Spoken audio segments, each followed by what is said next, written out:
The public sector must form the habit of thinking from the perspective of Singaporeans, as well as forming partnerships with non-government agencies.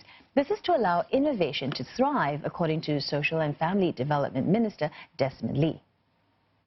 Often that will bring us into terrain, into issues that may be well beyond the ambit of our policy objective, beyond the ambit of our agency's scope or our branch or our division. But that just allows us to recognize that as we have a mission to solve a particular issue for a family, but they too face other issues which interlock with each other, and therefore partnering other agencies to help address the issue holistically becomes the innovation for tomorrow.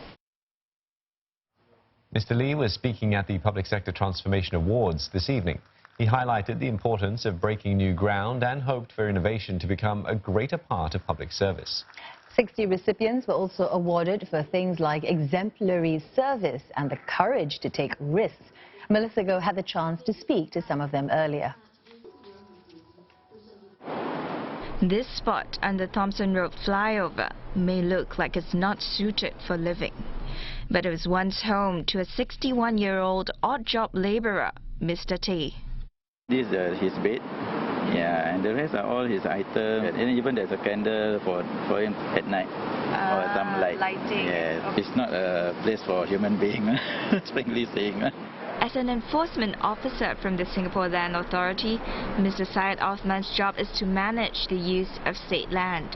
He first approached the squatter in July 2018. When I first came and saw the condition, it's quite sad actually. But as an enforcement officer, I have to be empathy with him. So from there, like I said, we get more information about what happened to him. Mr. Tay wanted to live alone, but couldn't rent a flat due to personal reasons. So Mr. Syed worked with various government agencies to help him find a new home. 6 months later, he finally moved into a rental flat. Mr. Syed has been with SLA for 6 years, and his consistent, high standard of service earned him an award this year. Exemplary service for me is about showing empathy. Being able to understand and feel what other people are experiencing, and from there we work towards the win-win solution for them. Over at the Institute of Technical Education, a team of lecturers and staff is being recognized for their innovative spirit.